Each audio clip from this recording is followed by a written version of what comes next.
है। आज एक अहम विषय के ऊपर इस प्रेस वार्ता को संबोधित करने के लिए हमारे बीच राष्ट्रीय प्रवक्ता श्री गौरव भाटिया जी मौजूद हैं। उनके साथ पश्चिमी दिल्ली से सांसद श्री परवेश राव सिंह वर्मा जी मौजूद हैं। अब मैं निवेदन करूंगा श्री गौरव भाटिया जी से कि आप सबको संबोधित करें। गौरव भाटिया जी।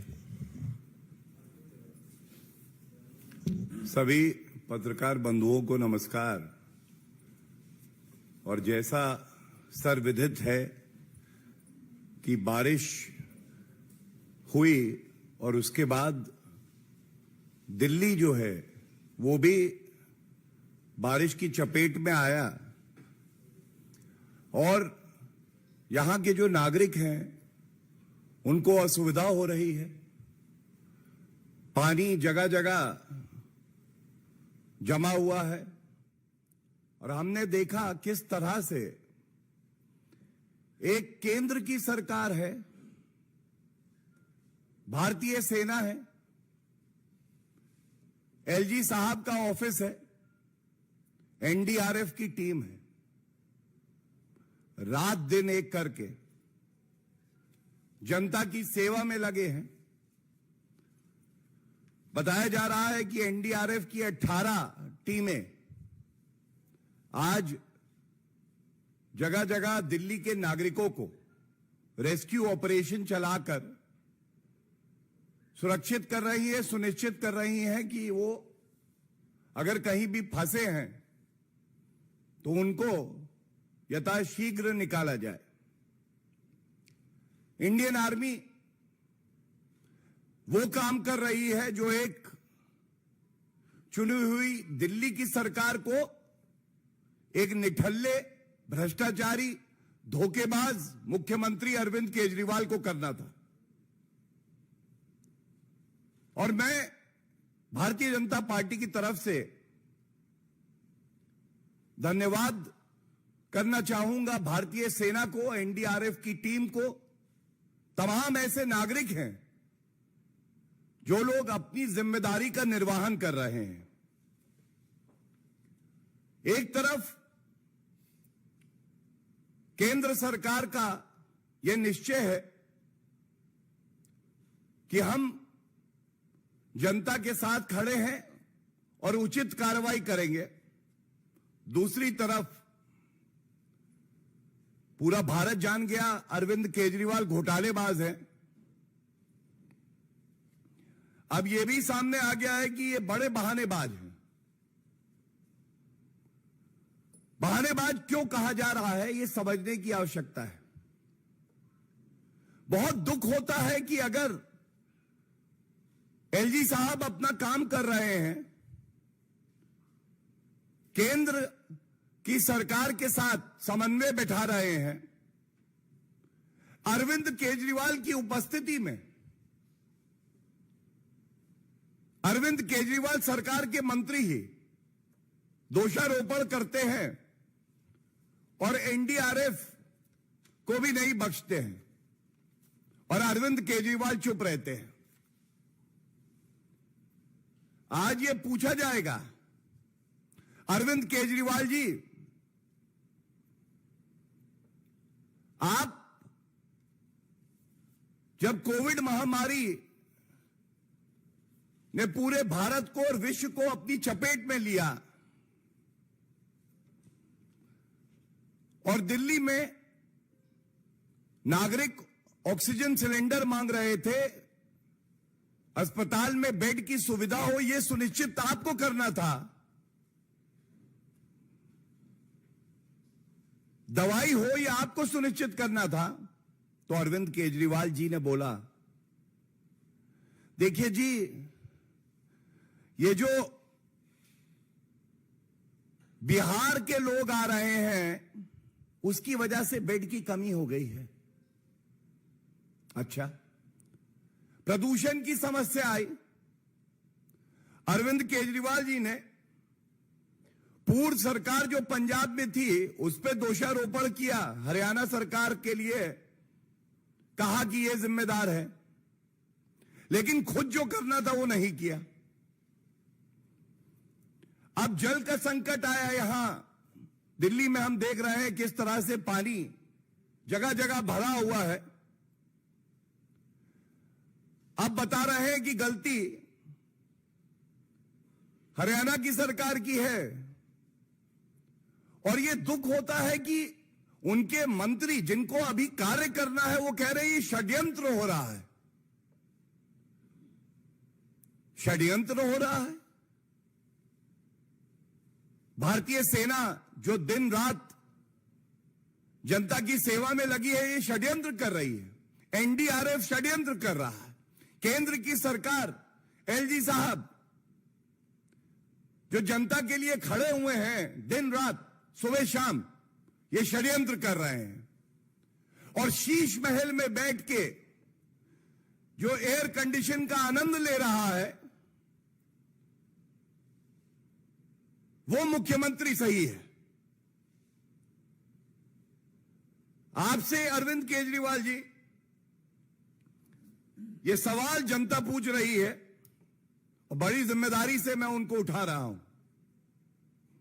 पहला सवाल है कि आप इधर उधर की बात ना करिए। पिछले 9 साल में 6800 करोड़ रुपए खर्च हुए यमुना को साफ करने के लिए। ये जो डीसिल्टिंग का काम है, इरिगेशन डिपार्टमेंट के तत्वाधान में आता है। कृपया करके ये बताइए 9 साल में आप यमुना की डीसिल्टिंग क्यों नहीं कर पाए?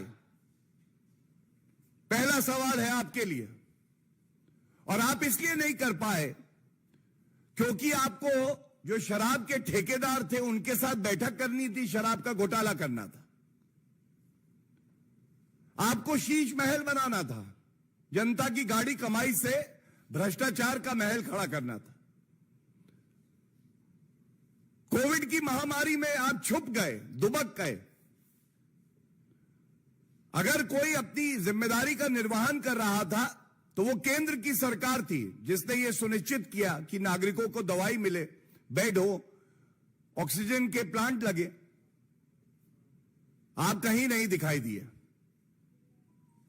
और जब बात आई प्रदूषण की, और याद करिएगा कि पिछले साल भी एमसीडी चुनाव से पूर्व भारतीय जनता पार्टी ने यह मुद्दा उठाया कि डीसिल्टिंग नहीं हो रही है, और आपसे पूछा कि डीसिल्टिंग क्यों नहीं हो रही है।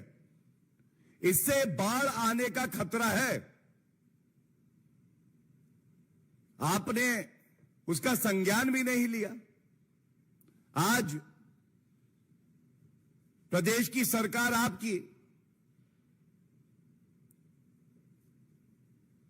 डीजेबी, दिल्ली जल बोर्ड आपका, एमसीडी आपका, और उसके बाद भी दोषारोपण दूसरे पे। ऐसा क्यों है? दूसरा सवाल जो आपसे पूछा जाएगा, यह बात तमाम प्लेटफॉर्म पे उठाई गई है। 9 साल की निकम्मी, निठल्ली, भ्रष्टाचारी अरविंद केजरीवाल की सरकार, आपने जो ड्रेनेज का प्लान देना था यह जमा क्यों नहीं किया?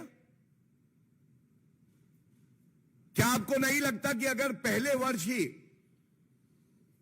जो बात अपने मैनिफेस्टो में आपने कही थी उसको पूरा करके ड्रेनेज प्लान दे देते तो ये संकट जो आज हम दिल्ली में देख रहे हैं ये नहीं आता? ये दूसरा सवाल है। और तीसरा सवाल बड़ा अहम है। फिर से वही दोषारोपण, बहानेबाजी। कह रहे हैं 3.5 लाख क्यूसेक जो पानी छोड़ा गया, इससे बाढ़ आ गई। तो यह सवाल आपसे पूछा जाएगा, और ये आंकड़े मैं रख रहा हूं, दुरुस्त कर लीजिएगा। 2013 और 2019 8 लाख क्यूसेक पानी छोड़ा गया। 8 लाख। बाढ़ नहीं आई। बाढ़ इसलिए आई है क्योंकि दिल्ली के जो मुख्यमंत्री हैं उनकी प्राथमिकता कार्य करना नहीं है केवल और केवल बहानेबाजी करना। प्रदूषण के लिए पूर्व की पंजाब सरकार, हरियाणा सरकार, अस्पताल में बेड नहीं कोविड की महामारी में, तो बिहार की जनता आ जाती है। इसलिए कोविड के समय में जो मैनेजमेंट दिल्ली सरकार को करना था वो ध्वस्त हो गया, तो उसके लिए उत्तर प्रदेश के मजदूर जिम्मेदार। और अब अगर बाढ़ का संकट आ रखा है तो उसके लिए केंद्र सरकार और हरियाणा की सरकार। अरे अरविंद केजरीवाल जी, आप मुख्यमंत्री बने किस लिए हैं, यह सवाल तो पूछा जाएगा। ये जो सारे तथ्य आपके समक्ष रखे हैं, इसके साथ यह आपके साथ साझा करना भी बड़ा आवश्यक है कि 13 जुलाई को जब यह बाढ़ का संकट आया तो पहली बार अरविंद केजरीवाल जी अपने शीश महल से निकले। इससे पहले आपके पास समय क्यों नहीं था अरविंद केजरीवाल जी? क्या आप पहले नहीं निकल सकते थे? संज्ञान लेते, कार्य करते, कुछ ठोस निर्णय लेते। शराब नीति लाने में तो आपने बड़ी जल्दबाजी करी थी। यहां आपने 8-9 साल बीत गए और ड्रेनेज प्लान भी नहीं बनाया। दूसरा, जो सीवर लाइंस हैं उनकी डीसिल्टिंग 8 साल से नहीं हुई। जब डीसिल्टिंग नहीं होगी तो जो कैपेसिटी है पानी के आउटफ्लो की वो कम हो जाती है। इस पे अराजक अपराध पार्टी थी, जो अब धोखेबाज पार्टी भी है, बहानेबाज पार्टी भी है, कुछ नहीं बोल रही। आज उनके एक वरिष्ठ नेता ने प्रेस कॉन्फ्रेंस करी, षड्यंत्र हो रहा है हमारे खिलाफ। ये जो तथ्य हम उठा रहे हैं, इस पे अरविंद केजरीवाल जी एक शब्द बोलेंगे। तीसरी बात, जितने भी ड्रेन्स हैं इनकी डीसिल्टिंग 15 जून से पहले हो जानी चाहिए। मॉनसून आए उससे पहले सफाई हो जाए। इस साल भी नहीं हुई। यह पूछा नहीं जाएगा क्यों नहीं हुई?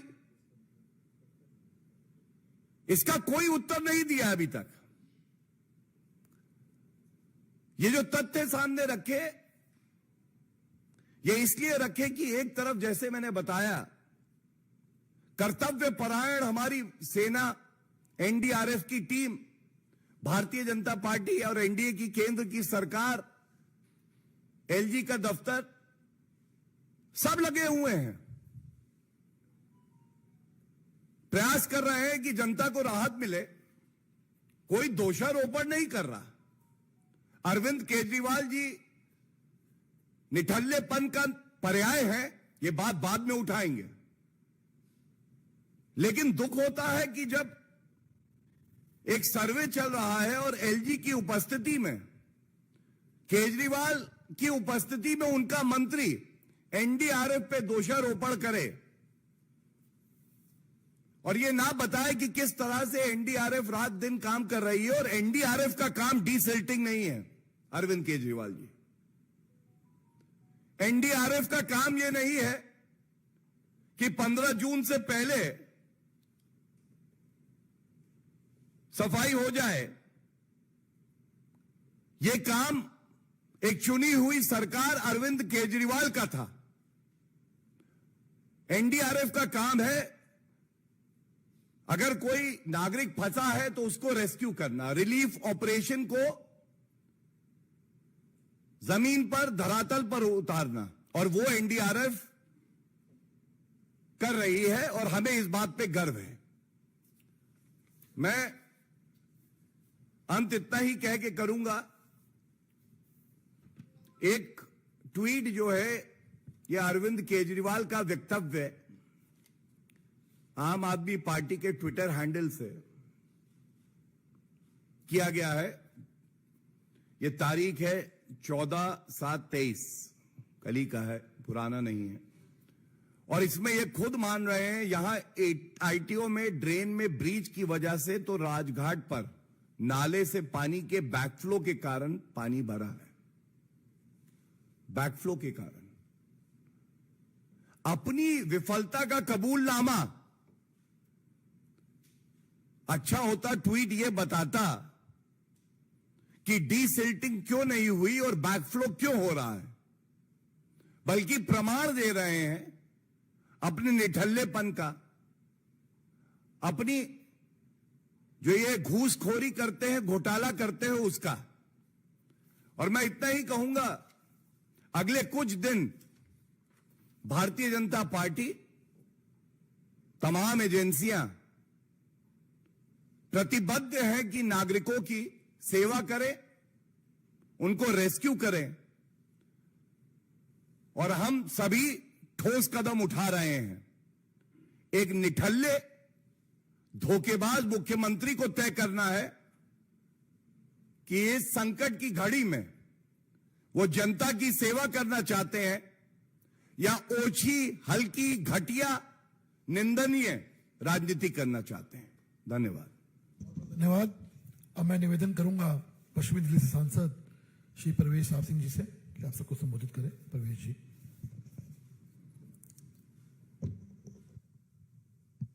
अभी जब भी केजरीवाल जी से पूछा जाता है फ्लड के बारे में तो वो एक ही बात कहते हैं कि हमें इस मुद्दे पर राजनीति नहीं करनी चाहिए, और अगली लाइन में ही वो इसका दोषारोपण करने चाहते हैं हरियाणा सरकार को, अथनी कुंड को, या और अपना नरेंद्र मोदी जी को, एलजी साहब को। तो ये बहुत ही दुर्भाग्य की बात है कि हमारी सरकार, भारत सरकार, जहां पर उनके बिना मांगे ही उनको सारी मदद कर रही है, और उस एजेंसी के ऊपर भी ये लोग आरोप लगाने से पीछे नहीं हटते हैं। एक एनडीआरएफ जैसी एजेंसी, जिन्होंने ना केवल, हम जानते हैं केदारनाथ में जब आई थी बाढ़ तो वहां पर पहुंचकर सब लोगों को रेस्क्यू किया था, और देश के अनेक कोने कोने में इससे फर्क नहीं पड़ता कि कौन से राज्य में क्या सरकार चल रही है, एनडीआरएफ हमेशा वहां पर पहुंच जाती है। और ना केवल देश में, हमने देखा कि टर्की में भी अभी एनडीआरएफ गई और वहां के लोगों, उन्होंने मदद करी। ऐसे समय में जहां पर अरविंद केजरीवाल को एनडीआरएफ का,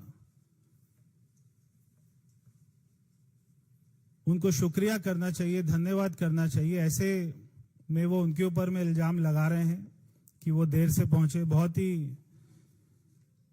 ही दुख की बात है। और ये कोई पहला ऐसा वाक्य नहीं है, पुलवामा में भी हमने देखा था। ये उनकी आदत है अरविंद केजरीवाल की कि हमारे आर्मी के ऊपर में, हमारे अर्धसैनिक बलों के ऊपर में बार बार उनकी काबिलियत पर, उनकी निष्ठा पर सवाल खड़ा करना और उनके मनोबल को गिराना। अगर आज भारत सरकार इससे अपने हाथ पीछे खींच ले तो दिल्ली की क्या स्थिति होती और क्या स्थिति होगी हम सभी जानते हैं। आज चाहे डीडीए है, चाहे पुलिस है, चाहे कोई भी भारत सरकार का डिपार्टमेंट है, आज वो दिल्ली सरकार के साथ में खड़े होकर काम कर रहा है और कोई आरोप नहीं लगा रहा। सब अपना चुपचाप काम कर रहे हैं। मगर केवल वो पार्टी जो दिल्ली में 8 सालों से राज कर रही है, वो बार बार आरोप लगा रही है। मैं अरविंद केजरीवाल से कहना चाहता हूं कि आप बार बार प्रेस कॉन्फ्रेंस कर रहे हैं। मैं आपको चैलेंज करता हूं, केवल एक प्रेस कॉन्फ्रेंस करके ये बता दीजिए कि आपको 8 साल हो गए मुख्यमंत्री बने हुए, 8.5 साल हो गए, कि आपने दिल्ली के ऊपर में, फ्लड के ऊपर में, यमुना के ऊपर में, बारिश के ऊपर में और ऐसी स्थिति के ऊपर में कितनी बार बैठकें करी। केवल उसका ब्यौरा दिल्ली की जनता को बता दें तो आपकी बहुत ज्यादा मेहरबानी होगी। तो उसका जवाब होगा 0 बैठक करी। एक भी बैठक दिल्ली के मुख्यमंत्री ने ऐसी स्थिति को कंट्रोल करने के लिए नहीं करी, एक भी सिंगल बैठक।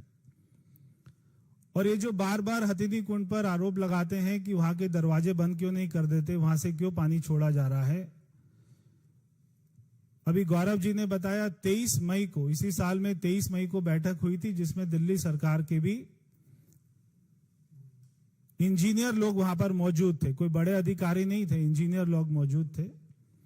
और वहां पर भी उन्होंने दिल्ली का पक्ष नहीं रखा, वहां पर भी ऐसी स्थिति का पक्ष रखा तो हरियाणा ने रखा। उन्होंने 70,000 की उसको बढ़ाकर 1 लाख किया कि अगर 1 लाख हो जाए तब पानी छोड़ा जाए। तो वहां पर भी ये तय हुआ था कि दिल्ली वाला जो ईस्टर्न अपना कैनाल है उससे कितना पानी छोड़ा जाएगा, वेस्टर्न चैनल से कितना पानी छोड़ा जाएगा। ये सारी बातें 23 मई की मीटिंग में बात हो गई थी। और अपना दोनों चैनल में कितना कितना पानी छोड़ा जाएगा ये भी उसमें दिल्ली के और हरियाणा गवर्नमेंट के हस्ताक्षर है। तो दिल्ली सरकार को पता था कि बारिश की स्थिति में उसके यहां पर कितना पानी आएगा, और जितना पानी आना था, जितना पानी उस मीटिंग में तय हुआ था उतना ही पानी छोड़ा गया, उससे कोई भी 1% भी पानी ज्यादा नहीं छोड़ा गया। और हथिनी कुंड पे ये सिस्टम ऑटोमेटिक है कि जब वहां पे 1 लाख क्यूबिक मीटर पानी हो जाएगा तो वहां के दरवाजे ऑटोमेटिक बंद हो जाएंगे, कोई उसको मैनुअल नहीं कर सकता, वहां सारा सिस्टम ऑटोमेटिक है। अब केजरीवाल का ये बार बार बोलना कि हथिनी कुंड के दरवाजे क्यों नहीं बंद कर देते, वहां से क्यों पानी छोड़ा जा रहा है, ऐसी बात केवल एक जो है पढ़ा लिखा अनपढ़ गंवार आदमी कर सकता है। अगर पानी रोक लिया तो सारे दरवाजों को तोड़कर, सारे बैराज को तोड़कर पानी सारा ऐसे अपना गति से आएगा, क्योंकि जो उसकी कैपेसिटी उससे ज्यादा पानी नहीं रोक सकते, वो कोई डैम नहीं है, वो बैराज है। तो एक अनपढ़ और गंवार आदमी केजरीवाल जैसा ही ऐसी बात कर सकता है कि वहां के दरवाजे क्यों नहीं बंद कर देते। ऐसी बातें वो इसलिए बोलते हैं क्योंकि दिल्ली की जनता को गुमराह कर सके, और कोई कारण नहीं है। हमने आपको ध्यान होगा छठ के समय भी एक आपको बताया था कि यमुना की सफाई वो इसका सबसे बड़ा कारण है कि आज जो बाढ़ आ रही है यमुना के आसपास में, कि वहां पे जो सिल्ट है, ये अरविंद केजरीवाल बोलते थे कूड़े का पहाड़ बना रहे, मगर इन्होंने दुनिया में पहली बार हुआ है कि पानी के अंदर में कीचड़ का पहाड़ बना दिया।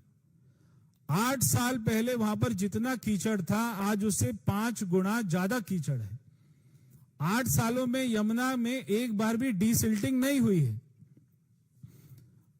आज जो वजीराबाद रिजर्वेयर है, आज केवल वो अपनी 10% कैपेसिटी पर चलता है, उसके अंदर में इतना सिल्ट है कि जब पानी कम आता है तो केजरीवाल बोलते हैं पानी नहीं छोड़ रहे, दिल्ली की जनता को पानी नहीं मिल रहा। पानी आता है तो वजीराबाद रिजर्वेयर को यूज नहीं करते क्योंकि वो केवल 10% कैपेसिटी पे चल रहा है। अगर वो पानी वहां पे स्टोर हो तो उस पानी को दिल्ली की जनता भी यूज करे, और अगर वो सिल्ट हटा दें तो उसकी कैपेसिटी और बढ़ेगी, और ये जो पानी इधर उधर जा रहा है ये उसमें ही ठहर सकता है।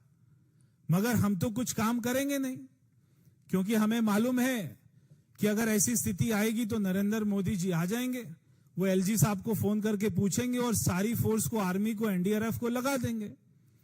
और हमारा काम तो एक ही है कि हरियाणा, यूपी और पीएम और एचएम और एलजी, ये 5 लोगों के ऊपर में आरोप लगाना और उससे बच जाना, हमारा काम तो केवल यही है।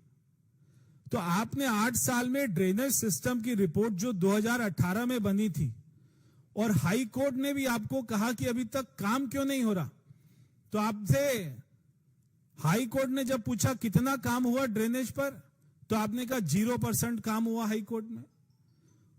और वो रिपोर्ट बनी हुई है 2018 की।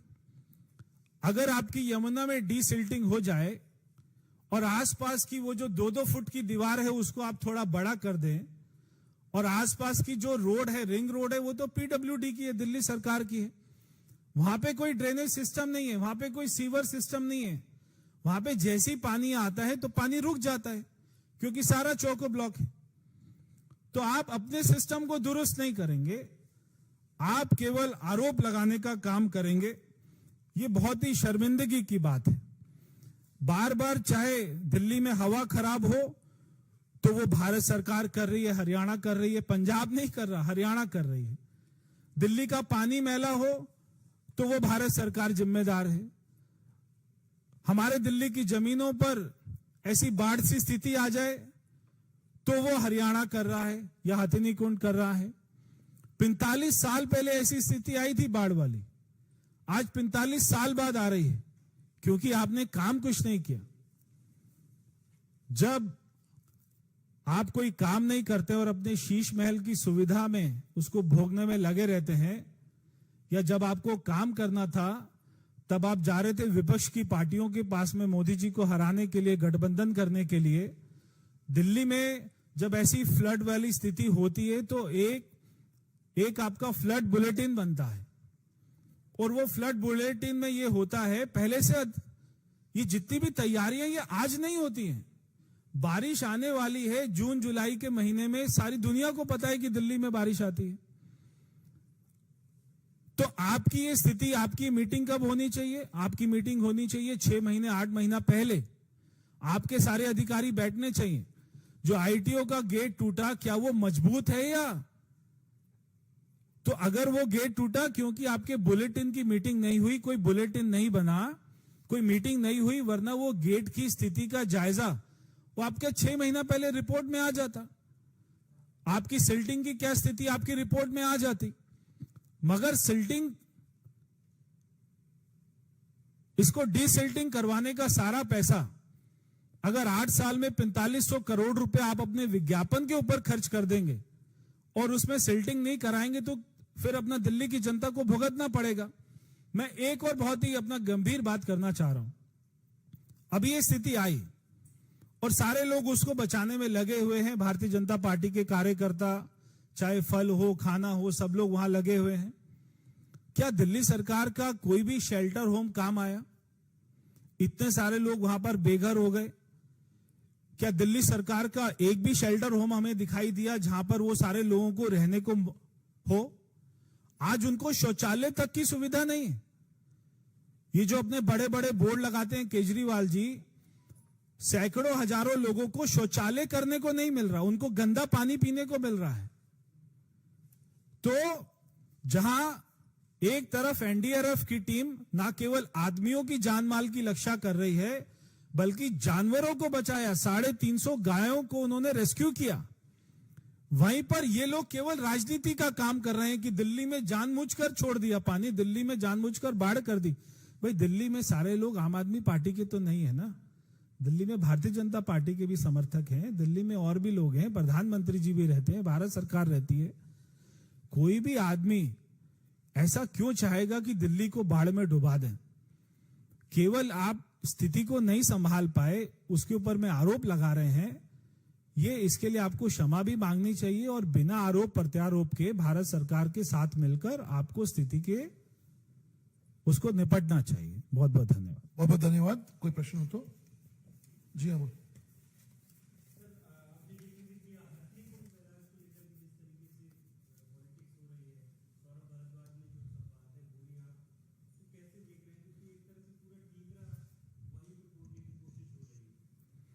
देखिए ऐसा है कि आपने जो बात कही, ठीकरा फोड़ने का ही प्रयास हो रहा है, अपनी जिम्मेदारी का एहसास नहीं हो रहा, यही परेशानी है। मुख्यमंत्री अरविंद केजरीवाल जी वो व्यक्ति हैं जो अपने आप को बताते हैं मैं बड़ा शिक्षित हूं, लेकिन उनको डाइवर्ट करना और रोकने का फर्क नहीं पता है। उनको जो कैनाल होता है और जो नदी होती है उसका फर्क नहीं पता है। और अरविंद केजरीवाल जी को यह भी समझना होगा कि आप हेड रेगुलेटर और क्रॉस रेगुलेटर ये क्या होता है, ये टेक्निकल शब्द है, इसलिए मैं सिर्फ यही कहूंगा इसका अध्ययन कर ले। मूल भावना जो है उसको समझने की आवश्यकता है।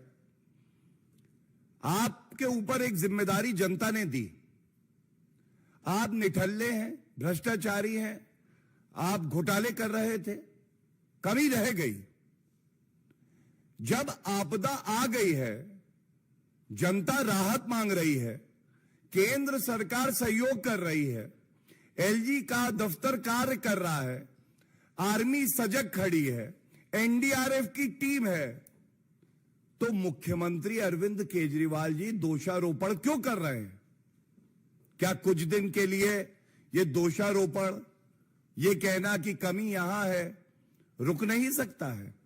और इसीलिए मैंने आपको उदाहरण दिया, चाहे कोविड की महामारी हो, चाहे प्रदूषण की बात हो, पराली जलाने का मामला हो, जब जब अरविंद केजरीवाल जी को अपने कर्तव्य का निर्वहन करना था, तब तब उन्होंने कहीं ना कहीं ठीकरा फोड़ा। जो कार्य वो अब दोबारा कर रहे हैं, लेकिन तत्पर, सजग, और जो हमारा कर्तव्य है, हम उस कर्तव्य का पालन करते हुए दिल्ली की जनता के साथ खड़े हैं। पिछले 4-5 दिन से दिल्ली की जनता त्राहिमाम कर रही है, जलमग्न है, लेकिन अरविंद केजरीवाल ने अब तक किसी भी बाढ़ग्रस्त इलाके का कोई दौरा नहीं किया, किसी लोगों से नहीं मिले। जो लोग हैं वो कह रहे हैं कि चलो भाई आपको फ्री में हर चीज देने की बात करते हैं, फ्री में दर्द भी दे दिया, टाइम से कम सूचना देते तो हम लोग यमुना के निचले इलाके से निकल जाते। बिल्कुल सही बात आपने उठाई है। देखिए, एक तथ्य रखने के बाद एक टिप्पणी और करूंगा। मैंने बताया 13 जुलाई पहली बार अरविंद केजरीवाल जी अपने भ्रष्टाचार का जो आज इमारत है शीश महल, उससे बाहर आए। आपको ये तथ्य जानकर कम से कम अच्छा लगेगा कि एलजी साहब 4 बार जो बाढ़ग्रस्त इलाके थे वहां का दौरा कर चुके थे, लेकिन नौटंकी में कमी कहीं नहीं थी। कुछ मंत्री दिखाई दिए, पानी में घूम रहे हैं, कैमरा लेके आए, फोटो वोटो खिंचवाई बढ़िया, और उसके बाद गायब हो गए।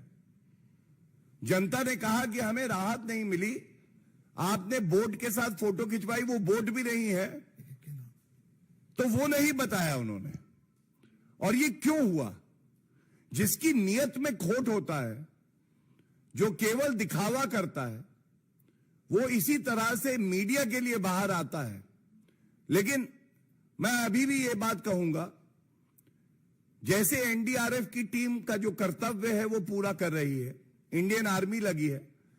हम सब जानते हैं प्रधानमंत्री जी पल पल की खबर जो एलजी ऑफिस है उससे ले रहा है, गृह मंत्री जी हस्तक्षेप कर रहे हैं, सुनिश्चित कर रहे हैं पर्याप्त मात्रा में जो सारे साधन हैं वो दिल्ली निवासियों के लिए उपलब्ध हो। अरविंद केजरीवाल को आज भी चाहिए दिल्ली की जनता से माफी मांगे, और आने वाले जो कुछ दिन हैं इसमें ओछी घटिया हल्की राजनीति ना करें।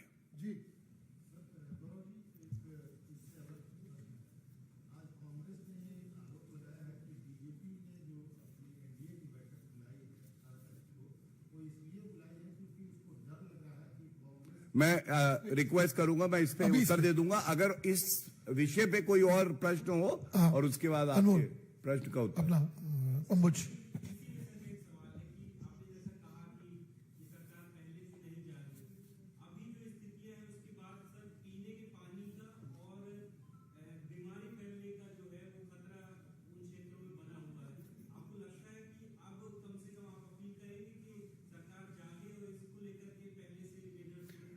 देखिए, दिल्ली की सरकार का ये कर्तव्य है कि वो सुनिश्चित करे कि हर घर में पीने का पानी हो। बाढ़ आने की वजह से परेशानियां बढ़ जाती हैं। केवल अपील नहीं करेंगे, जो संभव होगा वो ठोस कदम भी उठाए जाएंगे। दिल्ली की जनता इसलिए सफर करे क्योंकि एक निठल्ला निकम्मा मुख्यमंत्री दिल्ली में बैठा है, ऐसा केंद्र सरकार और जो बाकी संस्थाएं हैं ये नहीं होने देंगे। जी, पार्टी कार्यालय में तो बड़ी रसोई बनाई जा रही है जिससे दिल्ली की जनता तक खाना पहुंचाया जाए। देखिए, हमारी पार्टी का ये मानना है सेवा करना ही हमारा कर्तव्य है, चाहे कोविड महामारी हो, चाहे ये जो संकट बाढ़ का है। और भारतीय जनता पार्टी, हमारे राष्ट्रीय अध्यक्ष जी ने सभी कार्यकर्ताओं को कहा है, बढ़ चढ़ के हिस्सा भी ले रहे हैं, और जो संभव है वो प्रयास करके मदद भी जनता की कर रहे हैं। देख लीजिएगा घोटाला ना हो जाए वहां पे। 4-5 पूड़ी बना के आपको बुलाए, फोटो खिंचवाए और फिर कुछ हो ना, देख लीजिएगा घोटाला ना। सोशल मीडिया पे चल रहा है, एक एक केला बांट रहे हैं, आप देख सकते हैं उसके अंदर। ठीक है, हाँ आप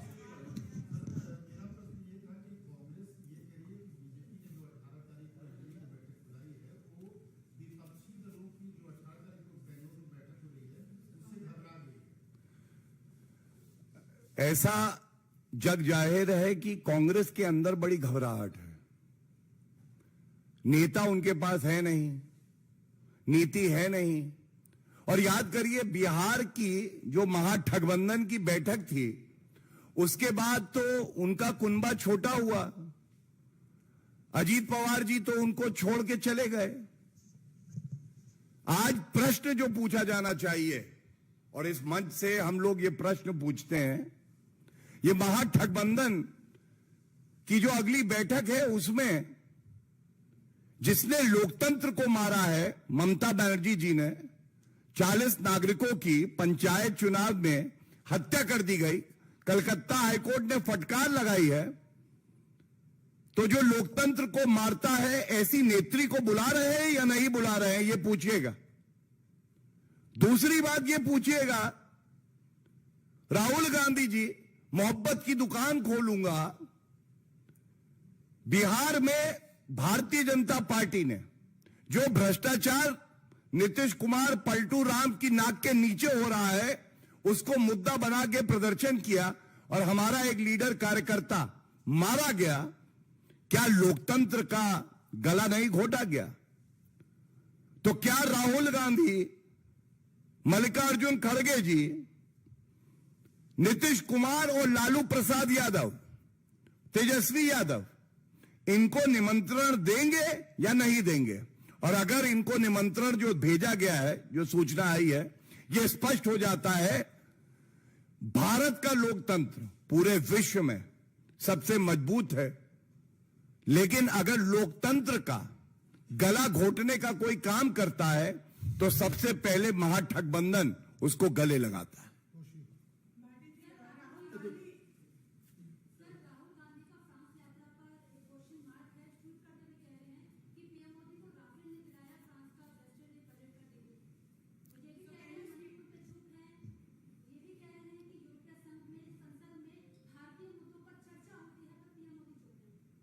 देखिए, मैं केवल एक लाइन जस्ट रिलेटेड है। अच्छा, प्लीज प्लीज प्लीज। प्रज्ञा,